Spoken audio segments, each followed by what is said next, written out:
You know that feeling? And no matter how hard you try, it's just never enough. At some point, you just have to give up.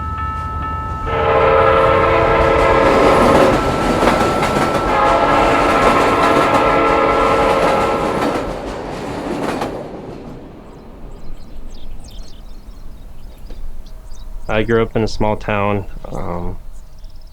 Everybody knows everybody, so there's unsaid expectations to achieve, get good grades, participate in all the sports, not get into trouble. On a daily basis, I felt like I was always falling short.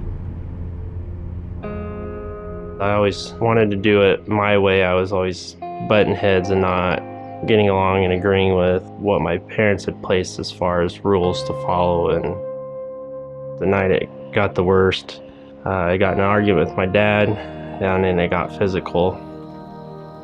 I decided I didn't want to stay at home anymore, so I packed up some stuff and went and stayed with one of my friends. And that lasted for about a month.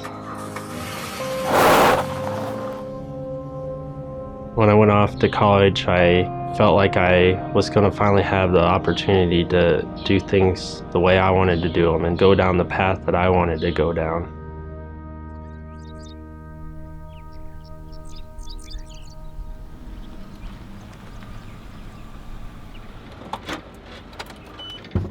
Got into partying and drinking a lot. That was my way to escape into doing what I wanted to do.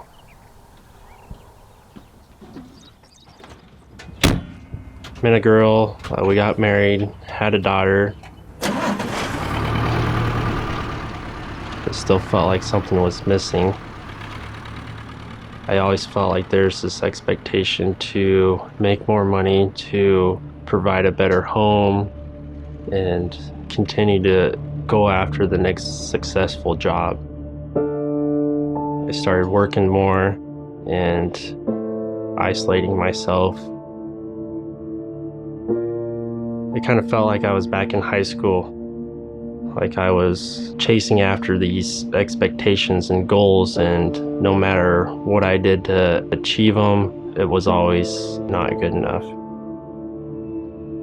Drinking progressively got heavier, and that contributed to the deterioration of my marriage and the relationship that I had with my wife and the relationship that I had with my daughter.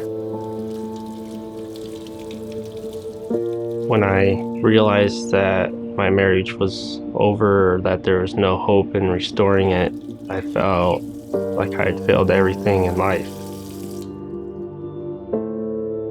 To cope with those feelings and emotions, I drank. It was a way to escape and not have to feel that pain anymore. In the end, it not only cost me my marriage and my family, but also my job and my freedom. I remember the night I got my third DUI. I went out to the bar with some friends, was headed home. I had to stop at the train tracks for a train, ended up passing out. When I came to, there was an officer knocking on my window trying to wake me up.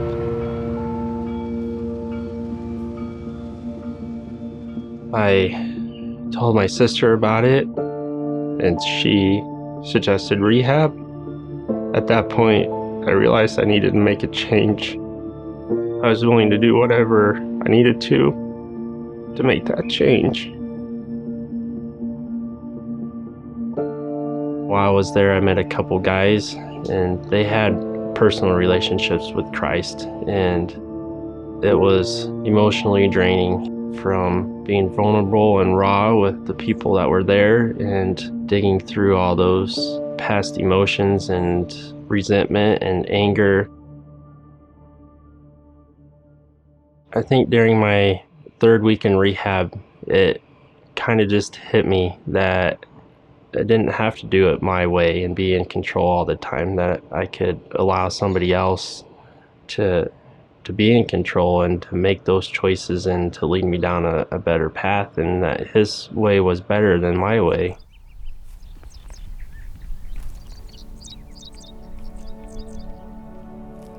When you live your whole life trying to measure up, it's hard to understand that God doesn't care about those things, that He loves you no matter what. I have a tattoo of a semicolon I got back around Thanksgiving time of this past year. It's where an author could have ended his sentence, but he decided to continue it on. So it represents people who suffer from addiction and depression, and they made the choice that their life was worth living and that they were going to continue on. There were times where I felt like life wasn't worth continuing on. And I made the choice that it was. I'm different today because I have a personal relationship with Christ. When I place God in control, I realize that He loves me no matter what I achieve. This isn't my story anymore. It's God's story, and He's the author.